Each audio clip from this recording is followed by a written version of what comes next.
Good morning, everyone, and welcome to Sunday School. Today we're going to be in Proverbs chapter 3. We began last Sunday looking Proverbs chapter 1, began to study the book of Proverbs, a book that is dedicated to the subject of wisdom. It is believed that Solomon had used these to sit down with his son Rehoboam and also other young men that would have been in the court at that time, learning and preparing and studying to one day become leaders.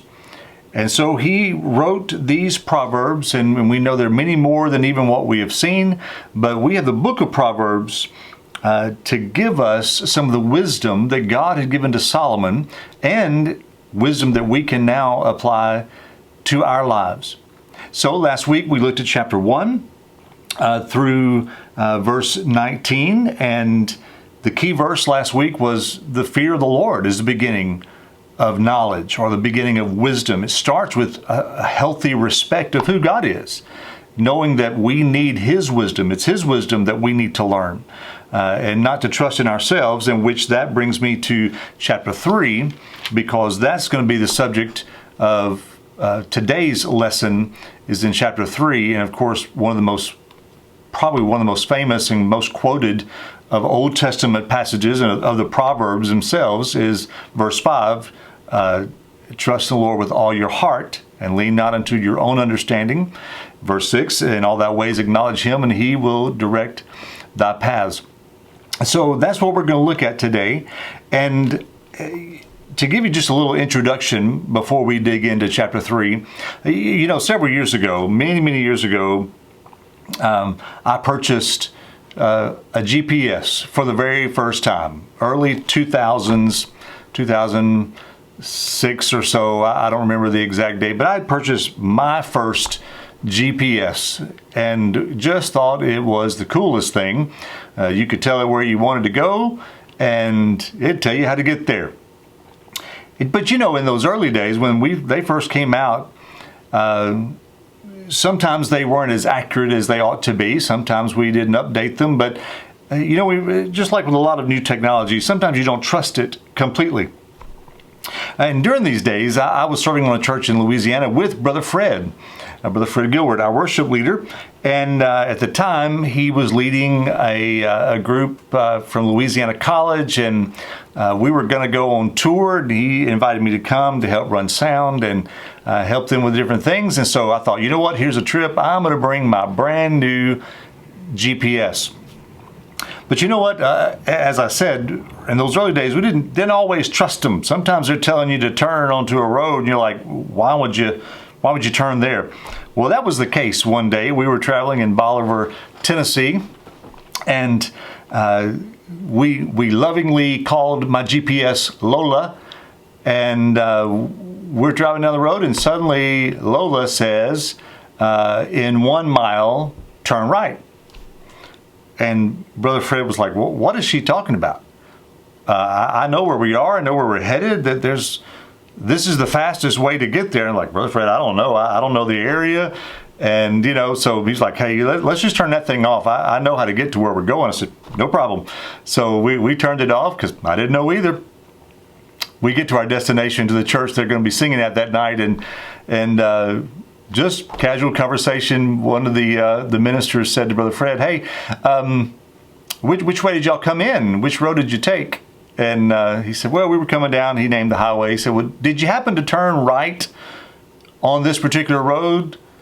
And we all started laughing. He's like, well, it would have saved you 45 minutes if you'd have made that turn. Well, we didn't know, and we didn't trust the GPS. And so we kept on going. And you know what happens if you've ever followed a GPS? When you don't make the turn that the GPS tells you to make, what does it say? Recalculating. It's starting over. Let me find another route since you missed the one I gave you. When we're talking about wisdom, what we're seeing is this is God's GPS. This is His roadmap for our lives. And that the best way we can live is according to His wisdom and the things that He teaches us. And we're going to see that in today's lesson.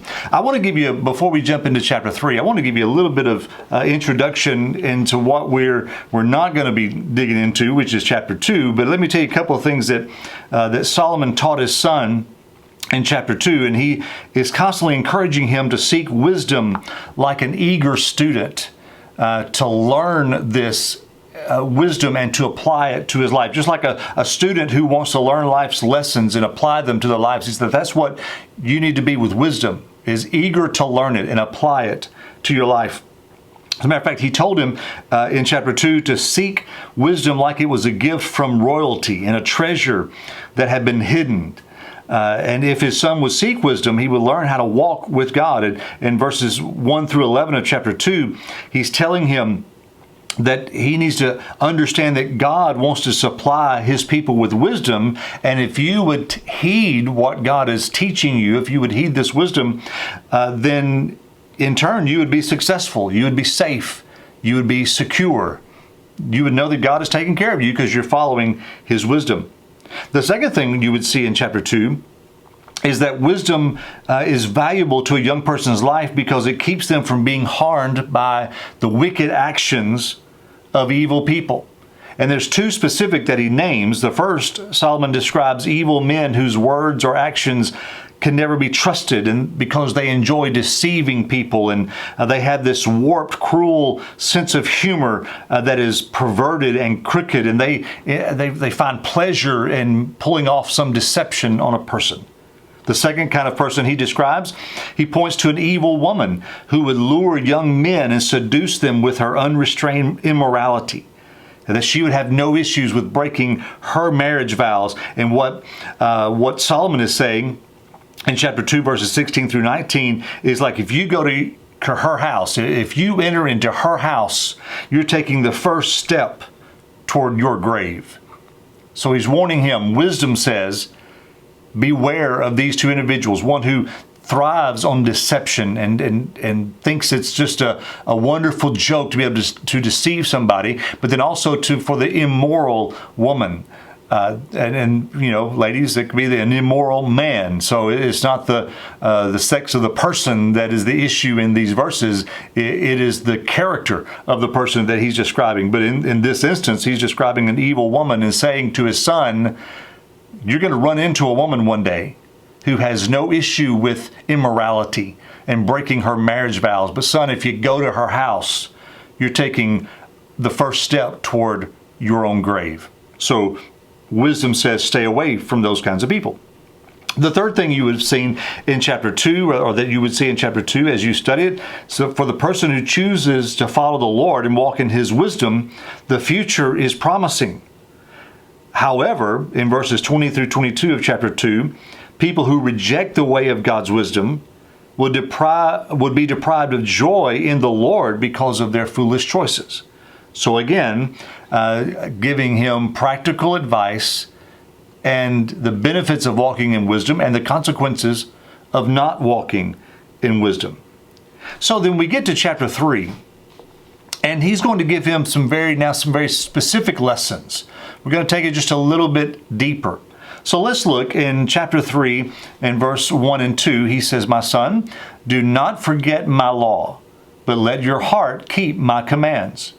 For length of days and long life and peace they will add to you. So we're going to talk about, in these first two verses, wisdom's reward.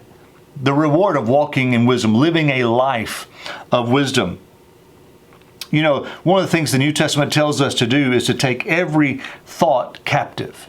To take every thought captive. Because part of what he is saying here, he said, do not forget my law, let your heart keep my commands. Isn't that interesting? He said, let your heart keep my commands. Why didn't he say, let your mind remember my commands? Well, certainly you want to store those things in your mind, but I think all of us who have had any schooling know the difference between memorizing something for a test and learning something. I'm afraid I spent, especially in my early education days, I spent more time cramming the day before and memorizing things. And because I have a fairly decent short-term memory, I can remember very quickly and commit it to memory, but it doesn't mean I've learned it. And I might can remember it for the test the next day, but ask me a week later. Versus, my wife, who one of her strengths in academics is mathematics, and specifically algebra. And so when our boys were taking algebra in school, they did not come to Dad to say, hey, could you help me with my algebra homework? Yes, son, I can help you. Where's your mom? Go find her. Why? Because she learned it. And after all of these years, she still can work algebra problems. Well, that's the difference between something that you can stick into your head and memorize for a moment, but then it's gone, versus, and that's what he's saying here, do not forget my law. Don't forget with your mind. But then what he said was, let your heart keep my commands. So he specifically uses that phrase, let your heart keep my commands, because we do want it to go into our minds. That is where things begin, is into our brain, into our minds, our thoughts. But to live it, it has to get into our heart. We can commit it to our minds, but it has to be something that's dwelt on and learned to get it down. He said, put it in your heart, because in your heart is where you're going to live it. And again, going back to the New Testament, when he said to take every thought captive. Why? Because if you don't control what you think about, your thoughts will lead eventually to your actions. You will think about it long enough. That's why he said, be careful what you see, because if it is a lustful thought from the eyes of what you see, and you let that into your mind, and then you keep on dwelling on it, and you let it into your heart, then you'll find yourself acting upon those thoughts. But on a positive side, what he is saying to him is, don't forget the law that I've taught you, Rehoboam. But even more than just remembering the words that I've said, dwell on it. Meditate on it. Let it get down into your heart, because when you tuck words away into your mind, you might recall them. But when you store them into your heart, you live them. You do them. I would imagine all of us can remember something that has happened, whether it be a traumatic moment in our lives, something that happened to us that changed forever how we act, because it made such an impression. There was something that happened, whatever the case may be, that it went beyond just remembering it. It's something that shook us down to our hearts, to our core, and it changed the way we now do things. And that's really what he is saying to him. Son, don't forget my law. Let it down into your heart. Don't just remember the words. Meditate on them. Think on them. Dwell on them. Let them get into your heart, because you need to live them. Not just know it, but live it. So then he gives a reward. If you'll do those things for length of days and long life and peace, they will add to you. Now, let me give you some of what this doesn't mean. What this doesn't mean is that if someone did not live very long, maybe they died at an early age, that doesn't mean that they had not kept the law of the Lord, or they had not followed the ways of the Word of God. So you cannot look at that and say, well, the opposite is true. So if you keep the law of God, you live a long time, you have a long life and peace. And really these words mean so much deeper than even the words in and of themselves.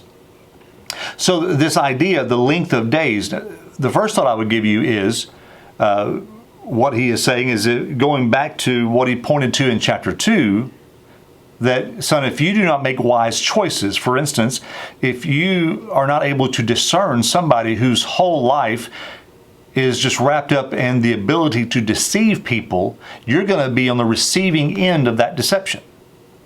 And it's going to mess up your life.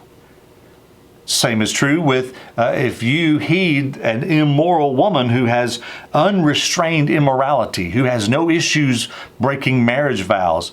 You're taking a step toward the grave. In other words, you are shortening your life. Not only are you shortening the amount of time, because those things could end your life if you are not wise, but it also is not only referring to the quantity of days you live, it's referring to the quality. And that's what the word peace is referring to.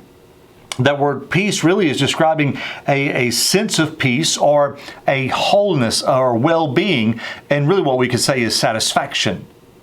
If you will walk in the ways of the laws of God, the wisdom of the Lord, you'll have a long, it won't cause you to have a shortened life because of your unwise choices, but even the life that you have, not only the length, the quantity, but the quality, it'll be a very satisfying life.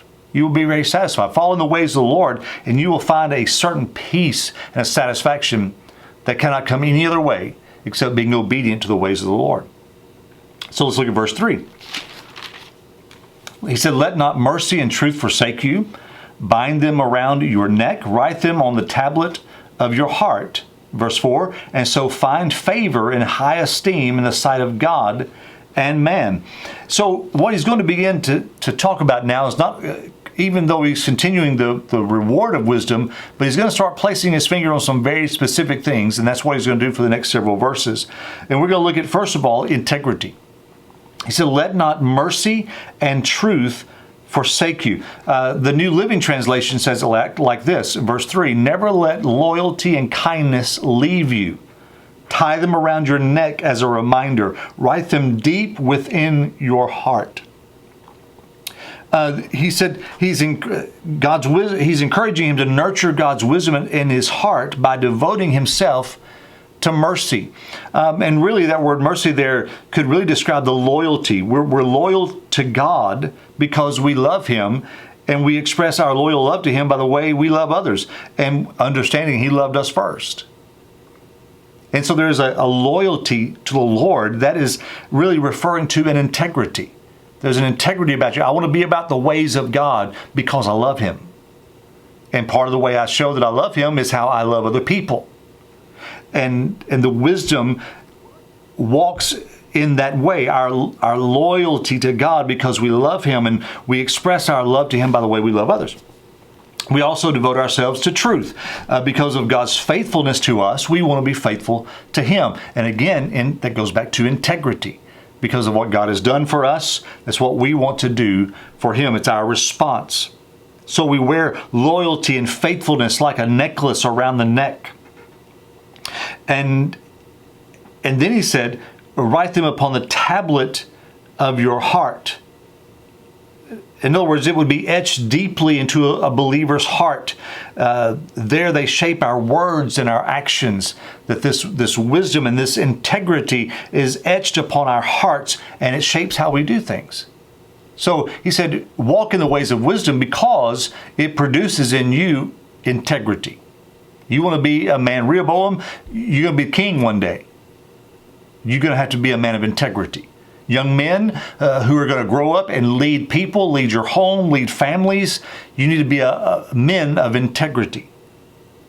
And you don't let these things, you don't forsake these things. You don't let mercy and truth forsake you, or you don't let these things go. And again, talking about loyalty and kindness, and these are applied toward God because He did them for us. And our integrity says, Lord, you've been faithful to me. I'm going to be faithful to you. That's my response. And that's what wisdom will teach us. So, again, Solomon's counsel to his son is resonating. It can resonate with us today that when we put these principles to work in our life, and this is the reward, he says, integrity renders approval and appreciation. It produces a good understanding in the sight of God and man. In other words, we cultivate a good name that's worthy of respect.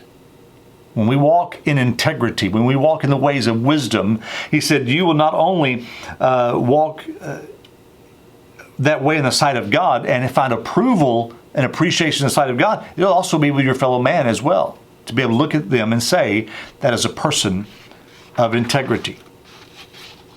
So then we come, again, as I said earlier, to some of the most quoted verses in the Old Testament, but specifically in Proverbs, and that is verse 5 and 6. He said, trust in the Lord with all your heart, and lean not on your own understanding. In all your ways acknowledge Him, and He shall direct your paths.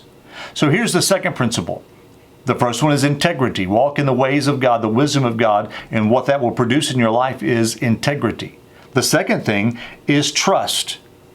Now, we're building it's still building blocks, because a person of integrity, as he's teaching his son about integrity, that brings him to trust. If you're going to be a person of integrity and your loyalty is to God and his principles and his law and his ways, then you're going to have to trust him.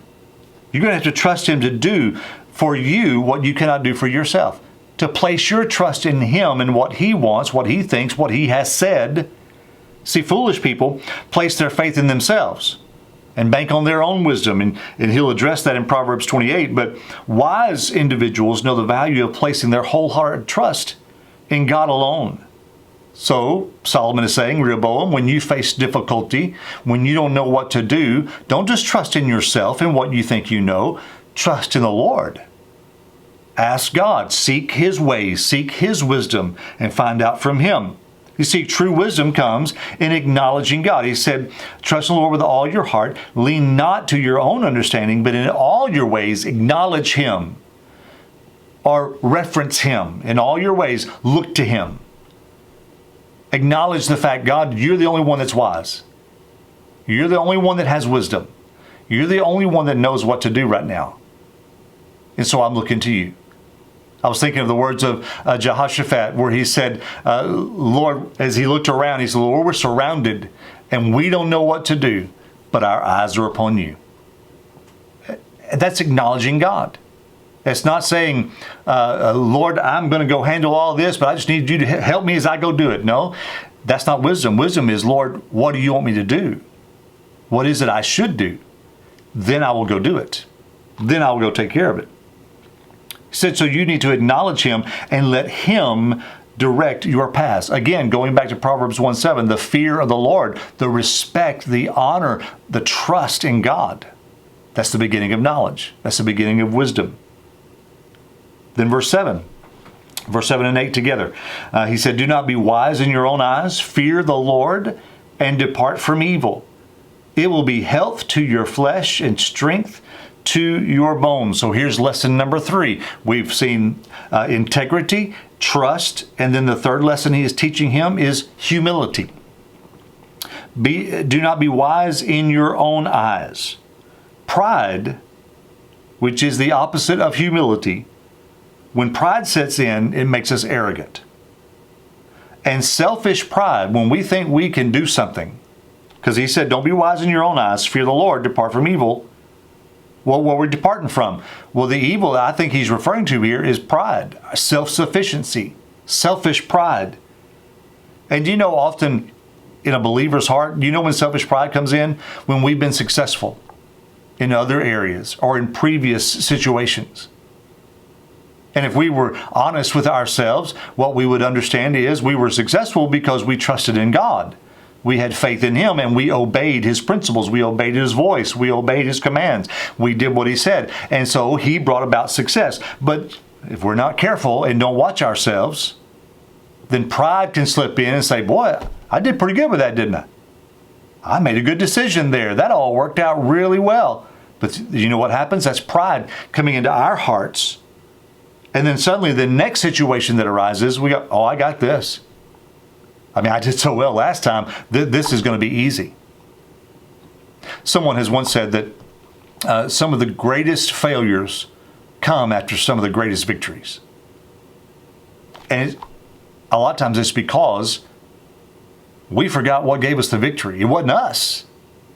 If we got victory, it is because we trusted the Lord and we looked to him and we trusted him to do for us what we knew we couldn't do. And so he's reminding him here. So Rehoboam, leaders, me and you and I, us, when we've had success, it's because God did it. And let our eyes not be blinded by our humanity and our pride, our selfishness, to think that when the next problem arises, the next issue we have to deal with comes, oh, I got this. No, he was saying to him, don't be wise in your own eyes. Fear the Lord. Remember where your wisdom came from. Remember how you got here. And don't let a previous success lead to the next failure. Trust in the Lord. Don't be wise in your own eyes. Fear the Lord. Depart from evil. Humble yourself in the sight of the Lord. That's what the New Testament would tell us. Humble yourself in the sight of the Lord, and he will lift you up. along with humility and integrity. Integrity matters in our relationship with God. Walking with the Lord in humility and integrity is what God's called us to. But then notice what he said in verse 8. It shall be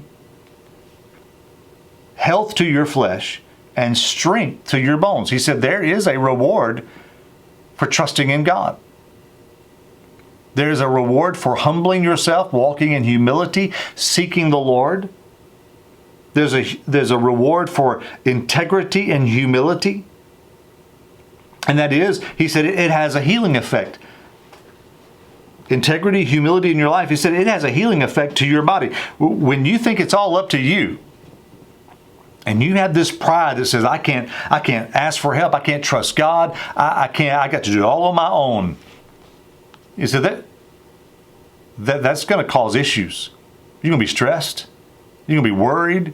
Because see, when it's all up to us, and that's our mentality, then we have to see it through. But when we trust God and it's all up to Him, we recognize, Lord, you got to see it through. I'm trusting in you. I'm going to do what you say. The results are yours. But if we're going to have a selfishness and a selfish pride about us, and we have to do it all on our own, then it's going to be up to us to see it through. And that's going to cause us problems. He said, but when you choose not to be wise in your own eyes and you trust God and you lay aside your pride and humble yourself before the Lord, he said, there is a healing that comes to your body. There is a rest and a strength that comes to you that can come no other way. So then we move to verse 9 and 10. And he says, honor the Lord with your possessions and with the first fruits of all your increase. So your barns will be filled with plenty, and your vats will overflow with new wine. So that brings us to the next lesson he's trying to teach him. He's teaching him as walking in wisdom, walking the ways of the Lord. If you will do so, he will bring you to a place of integrity and teach you integrity. He will teach you trust. He will teach you humility and realizing that those things will bring healing to you. There'll be rest to your body.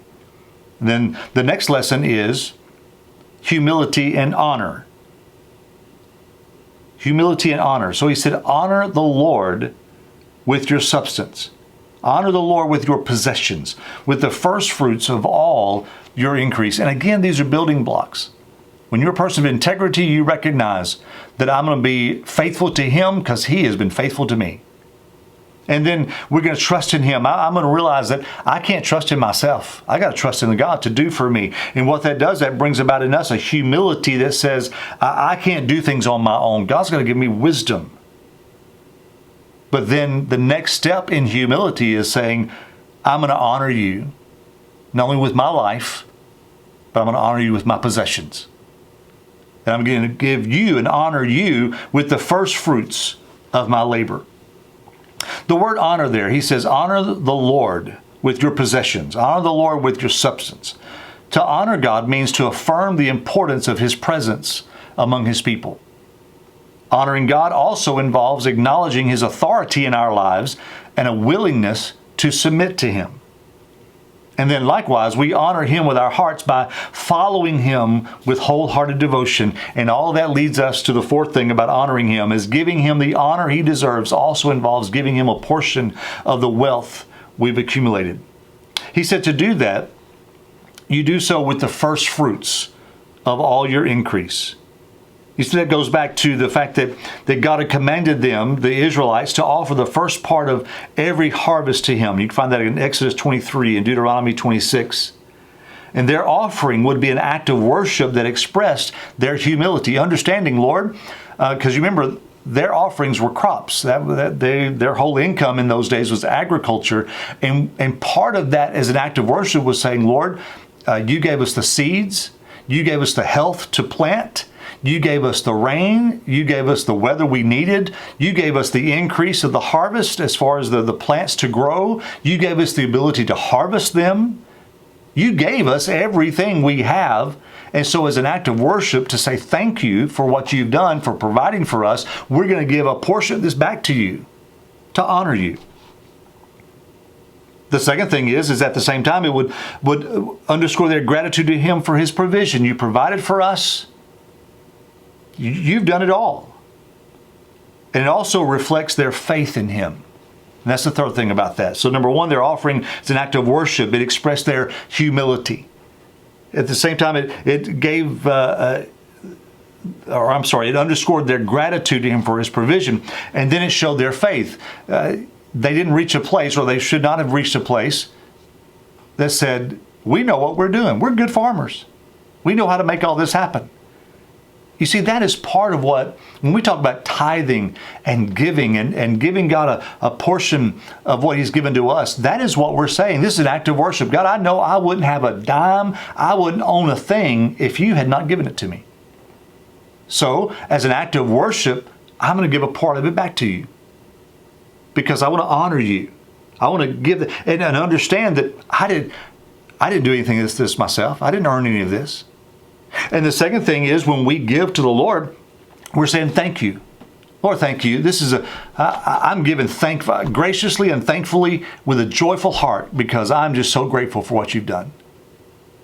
But it also is a reminder as we give, Lord, I'm giving back to you because I understand that if I'm going to get anything else, it's going to come from you. Every good and perfect gift comes from you. That's what giving does for us. This is not a beat us over the head that we have got to give. We've got to tithe because if we don't, this is just what's going to. No, this is why He asked us for the first fruits. This is an honor in our lives to be able to give back to Him as an act of worship, as a way to say thank you for providing, and a way to say, Lord, I understand this came from you, and if there's any more to come, it's going to come from you. So I'm going to trust you. I'm going to give back to you as to say to you, I trust you. I'm going to have faith in you. So He said, and then again, we see the reward, and we've seen that in all of these steps. He offers him the reward. So in verse 10, He said, if you will do this, your barns will be filled with plenty, and your vats will overflow with new wine. Now, it would be easy for some to take this verse and say, see, God promised us is if we'll give to Him, we're going to be rich. I mean, that's what He said. Your barns will be filled with plenty and your vats will overflow with new wine. But I'm going to tell you something. That's not at all. There's no promise in here that God's going to make us rich because we are faithful to give. What He is saying is what God does promise to do, as He always has promised, is He will continue to supply for your needs. If you will honor Him with what He's given you, bring it back to Him to say thank you, then the promise is God will continue to supply all of your needs. And that's what the New Testament teaches us in Philippians. My God shall supply all of your needs according to His riches and glory by Christ Jesus. And that's what God has promised to do. Nowhere did He promise to make you wealthy, to have an overabundance. Though most of us watching today have an overabundance. We have more than what we need. But what God promised us is if we'll be faithful to honor Him with what He gives us, then He'll be faithful, continue to be faithful to meet our every need. So let's look at the next one in verse 11. As we walk on through, we're going to go through verse 12 today. So let's look at the next lesson He's going to teach His Son, the ways of wisdom and the lessons wisdom teaches us. And here's the next one, and that is discipline. He said in verse 11, my son, do not despise the chastening of the Lord, nor detest His correction. Do not despise His chastening, or it's another word for discipline. Now, when God disciplines His people, it can be hard sometimes to take. And it could be that when He's given this instruction about how to handle your money and the possessions that you have, that sometimes we might go, you know what, this seems a little difficult. 10%? I mean, you're asking me to tithe 10% of what I get? That seems like a lot. Or to honor Him with the first fruits, or other principles that are taught in Proverbs. It might say, well, these things are difficult. You see, Solomon knew his son would have difficulty with God's instructions at times, because we all have difficulty at times. Matter of fact, what he said is, don't despise the chastening of the Lord, neither be weary of His correction. Don't get weary. Don't get worn out because God's trying to discipline you. I think anything we've ever tried to discipline our flesh in, we find days that we're weary in it. We reach a point where we're weary of it. And what he's saying is, son, do not reach a place just because you're tired of God trying to teach you and discipline you. And I like to remind us that the discipline of the Lord is not always related to punishment. When we talk about the chastening of the Lord or the discipline of the Lord, it doesn't always mean because we made some horrible mistake and now we're just getting punished by God. That's not at all. There are times that God is simply disciplining. He's taking us through things to discipline us so that we can be the believers, the soldiers in the army of the Lord that He's called us to be. If you look at a soldier who has been to boot camp, now I've never been there, but I've heard about it. But those soldiers are not going through boot camp because they've made some mistake and they're being punished. My dad was in the Army. My brother was in the Army. And, if they talk about boot camp, it was difficult. Those were some difficult days for them. But it wasn't because the Army's mad at them and punishing them. No, they're instilling in them disciplines. And you know what I've heard from many military people who've served our country is that even, I don't know how long my dad's been out of the military, but it's been a long time. I think he got out in the late 60s. And it's been a long time. But my understanding is there are still things that are ingrained in him today. He's 77 years old. And there's still things ingrained in him today that the military taught him. Why? It was about discipline. What about punishment? There's an understanding that there could be a day that we're going to have to send you off to fight a battle. And if we don't do this for you now and keep you disciplined and trained and ready, you won't be ready to go fight a war or to go fight a battle or to do maneuvers. You won't be ready for any of that. And we as soldiers in the army of the Lord have to look at discipline the same way. God is not mad at us. And it doesn't necessarily mean we're being punished. Now, if we've been wavered, God will chastise us. He will discipline us to bring us back to where He wants us to be. But that's not even really what He's referring to here. What He's saying is some of these principles, Rehoboam, you may get weary with them after a while. And this structure and this discipline that's being laid out to mold and shape your life, you may wake up one day and say, you know what, I'm tired of this. My body's tired. My mind's tired. My spirit's tired. I don't even want to deal with it. He said, but don't despise the discipline of the Lord. And don't become weary of His correction. So then we move to verse 12, the last verse we're going to look at today. He said, for whom, and here's the reason why you should not despise it and don't become weary of it, is because God is doing this because He loves you. Verse 12, for whom the Lord loves, He corrects, just as a father, the son in whom He delights. This love, that's the last thing we're going to see, is wisdom will teach you that God loves you. He loves you unconditionally. He loves you sacrificially. And as a father, a loving father, He is going to do what it takes to make you the person you're supposed to be and that He desires for you to be. And that means discipline. Just as earthly fathers, and that's part of what He is saying here, as a father, the son in whom He delights, whom He loves, He disciplines him. He shapes him. He molds him. As a matter of fact, there is other text that says that a father who won't discipline his son hates him. If he's willing to just let him go and do whatever he wants to do without shaping him, bringing discipline into his life, or correcting him when he needs it, then he hates him. If he won't do that, he hates him. And what we're seeing the positive side in verse 12, God corrects us. He disciplines us. If we head into a different direction, He brings us back. Why? Because He loves us. And He wants us to be what we were created to be. And let me give you just real quickly 5 reasons why you should not despise the discipline of the Lord. Number 1 is what we just seen. The Lord's discipline is an expression of His love. It's how He shows us He loves us. And we've seen in Proverbs chapter 1, verse 29 through 31, and also in Proverbs 5, that despising correction leads to regret. When you get angry at the correction of the Lord, then it leads to a life of regret. In chapter 6 and verse 23, corrective discipline leads to life. When you accept the correction and the discipline God brings, it leads to life. Chapter 12, verse 1 and chapter 15, verse 5 of Proverbs teaches us the one who hates correction is stupid. That's what it says. He is stupid. And then the final thing, chapter 19, verse 25 and chapter 29, verse 15 of Proverbs says, correction leads to knowledge and wisdom. So because God loves us, and He is called our Father, Jesus said that when you pray, you can say, Our Father, which is in heaven. Because He loves us, He corrects us. So the ways of discipline will teach us integrity. It will teach us trust, humility, and honor. It will teach us discipline. And it will help us to understand that that comes because God loves us. So there's Proverbs chapter 3. I hope you have a great day. God bless you. I'll see you next time.